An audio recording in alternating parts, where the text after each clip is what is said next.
Hi students, देखिए हमने 149 subsection 4 और स्पेशली उससे ऑनवर्ड ये पढ़े इंडिपेंडेंट डायरेक्टर के ऊपर। लेकिन एक प्रश्न निकल के आता है कि भाई साहब इंडिपेंडेंट डायरेक्टर लेके कहां से आएंगे। तो इसके ऊपर हम पढ़ने जा रहे हैं बच्चा सेक्शन नंबर 150। तो सेक्शन नंबर 150 हमारा आ रहा है किसके ऊपर? एक वर्ड में आप कहें तो डेटा बैंक। तो सेक्शन 150 है बेटे, manner of selection of independent director लेके कहां से आएंगे। माना 149 सबसेक्शन 4 में हमने पढ़ा कौन सी कंपनी में आईडी चाहिए, कितने चाहिए, और सबसेक्शन 6 में स्वाभाविक हमने उसकी कंडीशंस पढ़ी और साथ में हमने उसकी डिक्लेरेशन के बारे में पढ़ा, एटसेट्रा एटसेट्रा, सारे हमने सबसेक्शन 13 तक कह लीजिए सारी बातें करी। लेकिन अब 150 लेके कहां से आए? मैनर ऑफ सिलेक्शन या and maintenance of data bank. एक डेटा बैंक बनाया जाएगा जहां से हर कंपनियां जिस जिसको आईडी चाहिए ले सकती हैं। तो प्रश्न ये, डेटा बैंक में कौन अपने आप को इनरोल करवाएगा, जिसका मतलब है रजिस्टर, राइट। किस तरह की कुछ कंडीशंस होंगी, एलिजिबिलिटी होंगी। Read with rule number 6 of the companies appointment and qualification of director rules 2014। तो आइए, ये जो डेटा बैंक बनेगा, सबसे पहला हमारा यहां पॉइंट है, दैट इज इस डेटा बैंक में कंटेंट क्या होगा। नेचुरल है, हर व्यक्ति का नाम लिखा जाएगा, address, occupation, qualification of persons जो एलिजिबल होंगे and willing to act as independent director. मतलब आप इस डेटा बैंक में अपने आप को क्या करवाने वाले हैं? इनरोल। जैसे आपने सुना होगा एम्प्लॉयमेंट एक्सचेंज में विद्यार्थी अपने आप को रजिस्टर करवाते हैं ताकि उन्हें कुछ नौकरी मिले, कुछ ना मिले तो कम से कम बेरोजगार भत्ता तो मिले, राइट। लेकिन इस तरह से यहां ये नहीं कि आप अपने आप को एनरोल करवा दोगे, किसी ने आपको आईडी नहीं अपॉइंट किया तो आपको कुछ रेमुनरेशन मिलने वाला है। ऐसी गलती मत रखिएगा, और एनरोल करवाने के आपको पैसे भी लगेंगे। कहते हैं desirous persons to make application in form number DIR 1 में आप एक एप्लीकेशन फॉर्म भरेंगे, और ये data bank to be maintained by कोई body, institute, association notified by what? Central government. तो इसके ऊपर हम पढ़ेंगे रूल नंबर 6 IICA माने सर ये क्या है बेटा? ये एक बॉडी है, इंस्टीट्यूट है, एसोसिएशन है। सो इसके बारे में हम अभी पढ़ने वाले हैं डिटेल में।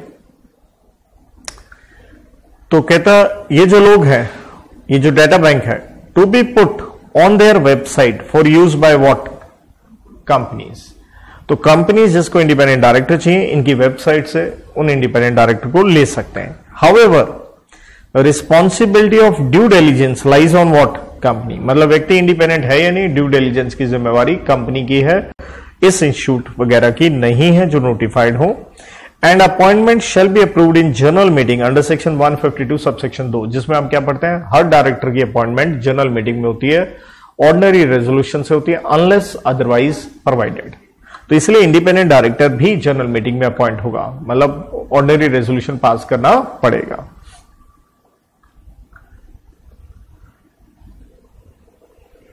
देन देखिए नॉन एप्लीकेबिलिटी ऑफ सेक्शन 150, जिसका मतलब हो गया भाई इंडिपेंडेंट डायरेक्टर ही नहीं चाहिए, क्योंकि 150 में क्या है? डेटा बैंक है। या 149 सब सेक्शन 4 से लेके 11 एंड 13, क्योंकि 12वां देखिए पेनल्टी पे आ जाता है। ऑन सेक्शन 8 कंपनी, तो हम क्लियरली पढ़ के आते हैं सेक्शन 8 कंपनी को क्या नहीं चाहिए बेटा? इंडिपेंडेंट डायरेक्टर चाहिए नहीं। जब चाहिए नहीं तो उसके लिए रोल किसका नहीं है? डेटा बैंक का भी नहीं है, राइट। वो सेक्शन 8 कंपनी जिसने कोई डिफॉल्ट सेक्शन 92 एंड 137 का नहीं किया। What is 92? Annual return. What is 137? Financial statement की filing. Now going to rule number 6। Rule number 6 कहता है compliances by persons eligible and willing to act as independent director. मतलब आप अपने आप को इनरोल कैसे करवाएंगे? जैसे ऑब्वियसली आप अच्छे CA वगैरह कर रहे हैं तो स्वाभाविक है आपको इनरोल करवाना चाहिए, आप ही भविष्य के क्या है? इंडिपेंडेंट डायरेक्टर हैं। तो पहली बात हम 149 में पढ़ते हैं, डायरेक्टर बेटा कौन होता है? इंडिविजुअल होता है। तो सिर्फ इंडिविजुअल अप्लाई करेगा। कहते हैं every individual who is independent director in A company, मतलब कंप्लायंसेस करने हैं, रूल 6 कहता है। लेकिन किसको करने हैं? शायद हम सोच रहे थे जो बनना चाहता है, बल्कि लॉ क्या कह रहा है? अरे आप ऑलरेडी इंडिपेंडेंट डायरेक्टर हैं तब भी कंप्लायंस करना, और who intends to get appointed as independent director. देखिए अगर आप ऑलरेडी डायरेक्टर हैं तो हम ऑलरेडी पढ़ चुके हैं डिन के बारे में और ये पढ़ा हमने डिन के बारे में सेक्शन 153 से लेकर के बेटा जी 159 में। तो डैट मीन्स अगर आप डायरेक्टर हैं तो डिन तो आपके पास होगा। यहां तो आप बनना चाहते हैं तो बनना चाहते हैं, बने तो नहीं है, तो ध्यान दीजिएगा डिन आपके लिए अभी कोई जरूरी नहीं है। आप सिर्फ अपने आप को डेटा बैंक में क्या करवा रहे हैं, एनरोल करवा रहे हैं। देखिए क्या कहता है, पहली बात कहता है अगर आप ऑलरेडी इंडिपेंडेंट डायरेक्टर हैं, on date of commencement of amendment rules 2019। दरअसल ये रूल जो 6 पढ़ रहे हैं इसमें कुछ अमेंडमेंट आती हैं और ये अमेंडमेंट आती है 1 दिसंबर 2019 को। कहता आप ऑलरेडी भी डायरेक्टर हैं, इंडिपेंडेंट डायरेक्टर हैं, तो भी आपको कंप्लायंस करना और कितने दिन के अंदर करना है, 13 महीने। अब देखिए 2019 की बात तो बहुत पुरानी होगी, कई साल पुरानी होगी, तो कहने का मतलब है, इसलिए मैंने यहां साइड पे क्या लिख के दे दिया, देखा जाए आज के दिन कोई रेलिवेंस नहीं है। तो दरअसल जब अमेंडमेंट आई थी तो ये कहा गया था जो इंडिपेंडेंट डायरेक्टर हैं उनको 13 महीने के अंदर ये कंप्लायंस करना है, तो कर चुके होंगे भैया, जब तो जमाने पुरानी बात हो गई। लेकिन हाँ, जो नया बनना चाहता है उसे तो कंप्लायंस करने होंगे। तो ऑनलाइन आपने अप्लाई करना है IICA मानेसर। तो मैंने यही बताया था IICA क्या है, ये आपके सामने है, Indian institute of corporate affairs Manesar, जो कि गुरुग्राम हरियाणा में आता है। तो ये एक वो बॉडी है, एक अथॉरिटी है, सरकार की तरफ से बनी है, जो डाटा बैंक तैयार करती है for inclusion in data bank for a period of 1 year, 5 year और लाइफ टाइम। मतलब आप अपने आप को एनरोल करवा सकते हैं या तो 1 साल के लिए, सर 1 साल में मैं आईडी नहीं बना तो बेटा दोबारा से आप रिन्यूअल करवाओ, या 5 साल के लिए इकट्ठा करवा रहे हो, या लाइफ टाइम का भी तो आपका नंबर आएगा शायद। लेकिन देखिए फीस लगती है, फीस लगती है 5,000 से लेके कितनी, 25,000 तक। स्वाभाविक है लाइफ टाइम के लिए 25 बनेगी, राइट। तो इस तरह से लिमिट्स है, थोड़ा सा मैंने नॉलेज दिया, वरना आप जाके साइट पे जाके रूल्स में एग्जैक्टली एक एक फीस देख भी सकते हैं। तो देखिए यहां तक मैंने क्या पढ़ा है एक बार समझ लीजिएगा। पहला हिस्सा जो मैंने पढ़ा है 150 कि भाई साहब डेटा बैंक एक तो इसको मेंटेन कौन करेगा, एक बॉडी है सरकार की तरफ से, जो हमने देख लिया IICA मानेसर है। तो इसमें आपने अपने बारे में सब कुछ एक DIR 1 फॉर्म भरेंगे, ध्यान दीजिएगा, DIR 1 फॉर्म भर के आप अपने आप को एनरोल करवा सकते हैं, अपने बारे में डिटेल दीजिए। लेकिन जिम्मेवारी कंपनी के ऊपर है, ड्यू डिलिजेंस के 152 सबसेक्शन 2 के हिसाब से कंपनी आपको जनरल मीटिंग में बाय OR अपॉइंट करेगी। है क्या, रूल नंबर 6 कहता है कि जब आपने ऑनलाइन अप्लाई करना है तो जो पुराने भी इंडिपेंडेंट डायरेक्टर रहे हैं, क्योंकि अमेंडमेंट आती है 1 दिसंबर 2019 को, उनके लिए समय दिया गया 13 महीने के अंदर वो ये कुछ कंप्लायंस करें, और जो बनना चाहते हैं उसके लिए लेके चलिए आप IICA मानेसर DIR 1 फॉर्म भरते हैं, और यहां आप एप्लीकेशन दे सकते हैं 1 बरस के लिए, 5 बरस के लिए, या लाइफ टाइम फीस आपकी लगेगी, मुफ्त में कुछ नहीं होता। देन रिन्यूअल की बारी आ रही है। देखिए तो स्वाभाविक है अगर 1 साल 5 साल खत्म हो गया, रिन्यूअल करवाना होगा, तो कहता है 30 दिन में ऑफ एक्सपायरी ऑफ टाइम, 1 या 5 साल, on payment of fees but not if life time. Life time में तो एक बार लगेगी, अदरवाइज आपका नाम क्या काट दिया जाएगा, काट दिया जाएगा, otherwise removal of name. Then declaration by independent director. देखिए ऑब्वियसली अगर आपको यहां से चूज कर लिया जाता है कंपनी के द्वारा डेटा बैंक में से, ऑब्वियसली आप कंपनी में इंडिपेंडेंट डायरेक्टर बने, तो आपको एक डिक्लेरेशन तो देनी है कंपनी को 149 साथ में, जो कि हम क्या पढ़ के आते हैं कि भैया पहली बोर्ड मीटिंग जो बनने के बाद आपने पार्टिसिपेट करी हर फाइनेंशियल ईयर की पहली, और जब भी कोई चेंज हो जाए आपके स्टेटस में उसके बाद वाली जो पहली बोर्ड मीटिंग में है आप बताइए।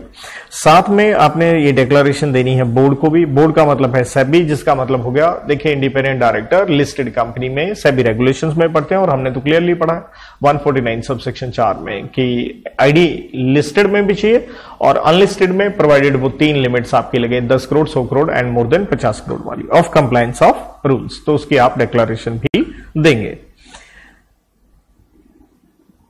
इसके बाद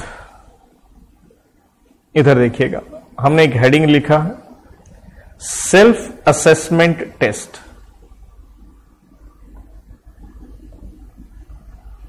क्या वर्ड है बेटे, सेल्फ असेसमेंट टेस्ट। ऐसा नहीं है कि आपने डेटा बैंक में अप्लाई कर दिया बस अब आप चुन लिए जाएंगे, नहीं भाई साहब आपको एक पेपर क्लियर करना पड़ेगा। अरे सर पेपर भी, हाँ बेटा।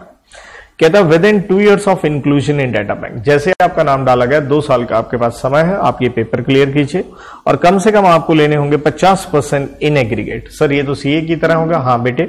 नंबर ऑफ अटेम्प्ट्स, बेटे कोई लिमिट नहीं, अरे सर ये भी लगभग सीए की तरह हो गया, देते रहे पेपर, तो बिल्कुल वैसा ही है। टेस्ट नॉट रिक्वायर्ड, मतलब अब एक्सेप्शन है, आपको टेस्ट देने की आवश्यकता नहीं है। अगर आप ऑलरेडी डी से डायरेक्टर हैं या आप क्या है केएमपी हैं, डी से डायरेक्टर हैं या आप केएमपी हैं, कितने साल से? कम से कम 3 साल से। अगर आप 2 से ज्यादा कंपनियों में, जैसे आप जानते हैं 165 में कोई भी इंसान डायरेक्टर बन सकता है 20 कंपनियों में, तो ये 3 साल का समय अगर 2 या 2 से ज्यादा कंपनियों में है तो period of 1 to be counted. इसका मतलब क्या हो गया भाई, मान लीजिए मैं 3 कंपनी में डायरेक्टर हूं, एक साल से हूं, तो क्या ये 3 साल हो जाएगा? नहीं, एक ही कंपनी में हम लेके चलेंगे, वरना आप इस तरह से क्लबिंग नहीं कर सकते हैं। तो कहने का मतलब क्या कहना चाह रहा है वो एक्सेप्शन के लिए कि यार आपके पास तजुर्बा हो, कितने साल का? डायरेक्टर या केएमपी 3 साल का। On date of inclusion in data bank, data bank में नाम रजिस्टर करवाना ही पड़ेगा। इससे क्या सीखा? अरे भाई पेपर नहीं देना पड़ेगा, लेकिन आपको डेटा बैंक में नाम तो क्या करवाना है? रजिस्टर करवाना ही है। वो DIR जो मैंने बताया था 1 फॉर्म भरते हुए IICA मानेसर को, पेपर नहीं देना पड़ेगा। अब कहानी इतनी ही नहीं खत्म होती, ये क्लॉज नंबर ध्यान दीजिएगा, ये ए है, पॉइंट नंबर ए है। इसके बाद में हम एक पॉइंट नंबर बी भी देखेंगे, लेकिन आगे क्या कहता है? इन द फॉलोइंग, मतलब किसी भी कंपनी में डायरेक्टर या केएमपी से काम नहीं चलेगा। डायरेक्टर केएमपी 3 साल के लिए पेपर नहीं देना पड़ेगा, लेकिन डायरेक्टर केएमपी कहां हो? इन द फॉलोइंग, या तो लिस्टेड पब्लिक कंपनी में या अनलिस्टेड पब्लिक कंपनी, प्रोवाइडेड उसकी पेड अप कैपिटल कम से कम कितनी हो? 10 करोड़ हो, या कोई भी बॉडी कॉर्पोरेट जो लिस्टेड है कहां पे? रिकॉग्नाइज्ड स्टॉक एक्सचेंज पे। तो मोटा मोटा अगर आप कहें पहले 2 पॉइंट को देखे, प्राइवेट कंपनी में डायरेक्टर केएमपी से बात नहीं बनेगी, राइट। 3 साल का तजुर्बा आपको कहां होना चाहिए? पब्लिक कंपनी में होना चाहिए, या कोई भी बॉडी कॉर्पोरेट लिस्टेड है तो लिस्टेड। तो ये सर यहां पे भी आ गया। सर इन दोनों में फर्क क्या है? देखिए, जब हम लिस्टेड कंपनी की डेफिनेशन पढ़ते हैं अंडर सेक्शन 2 क्लॉज 52, तो लिस्टेड में एक कंडीशन निकल के आता है कि वो आप भारत में लिस्टेड होने चाहिए और इक्विटी शेयर लिस्टेड होने चाहिए। तो यहां क्या है? कंपनी के बजाय वर्ड क्या आ गया? यहां तो दोनों में हम पॉइंट क्या पढ़ रहे हैं भाई? कंपनी पढ़ रहे हैं। तो अगर आप किसी और स्पेशल एक्ट में हैं तो आप क्या बन गए बेटा? बॉडी कॉर्पोरेट हो गए। तो कहता है आप लिस्टेड होने चाहिए, रिकॉग्नाइज आप भी लिस्टेड होने चाहिए, राइट। या फिर और कहता है in a country which is a member of FATF। What is FATF? Financial action task force, जो आप मनी लॉन्ड्रिंग में पढ़ के आते हैं। या कहता है ऐसे देश में जो कि मेंबर है किसका? Financial action task force on money laundering and the regulator of securities market is a member of IOSC, जिसका मतलब है international organisation of securities commission. तो देखिए कहता है या तो आप कोई बॉडी कॉर्पोरेट लिस्टेड हो स्टॉक एक्सचेंज में, या आप क्या होने चाहिए कि जरूरी नहीं है वो हिंदुस्तान में हो। ये बॉडी कॉर्पोरेट कहां की हो सकती है? बाहर की। ये देखिए शॉर्ट में मैंने लिख के दिया, या तो बॉडी कॉर्पोरेट लिस्टेड हो इंडिया में, या एक तरह से कहां लिस्टेड हो? बाहर। लेकिन बाहर हो तो वो देश किस चीज का कंप्लाइंट होना चाहिए? Financial action task force. Plus साथ में आप मेंबर होने चाहिए किसके? IOSC के, international organisation of securities commission के मेंबर होने चाहिए। देखिए दोनों चीजें हम PMLA में भी पढ़ के आते हैं और मैं बता दूं FEMA एक्ट में भी हम ये पढ़ के आते हैं इसके बारे में। तो एक इंटरनेशनल लेवल पे एक सिक्योरिटीज को रेगुलेट करने के लिए एक बॉडी है जिसका नाम है international organisation of securities commission. तो उस देश के हो।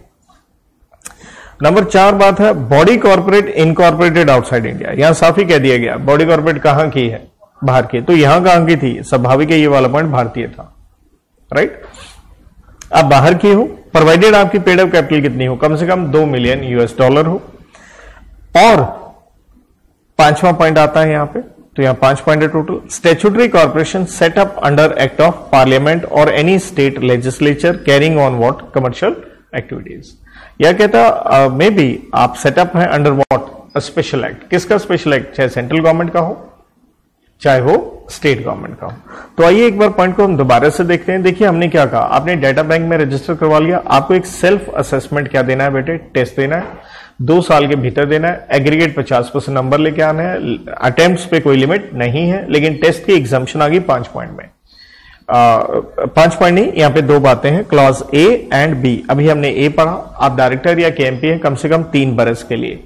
जिस दिन आपका नाम डेटा बैंक में इंक्लूड हुआ और कौन सी कंपनी में, उसके अंदर हमारे 5 पॉइंट है। लिस्टेड पब्लिक कंपनी या अनलिस्टेड जिसकी पीयूसी है 10 करोड़, या कोई ऐसी बॉडी कॉर्पोरेट जो लिस्टेड है, या कह लीजिए आप बाहर की हैं, बाहर लिस्टेड है लेकिन वो कंट्री क्या होनी चाहिए, FATF कंप्लाइंट होनी चाहिए, प्लस मेंबर होने चाहिए international organisation of securities commission के।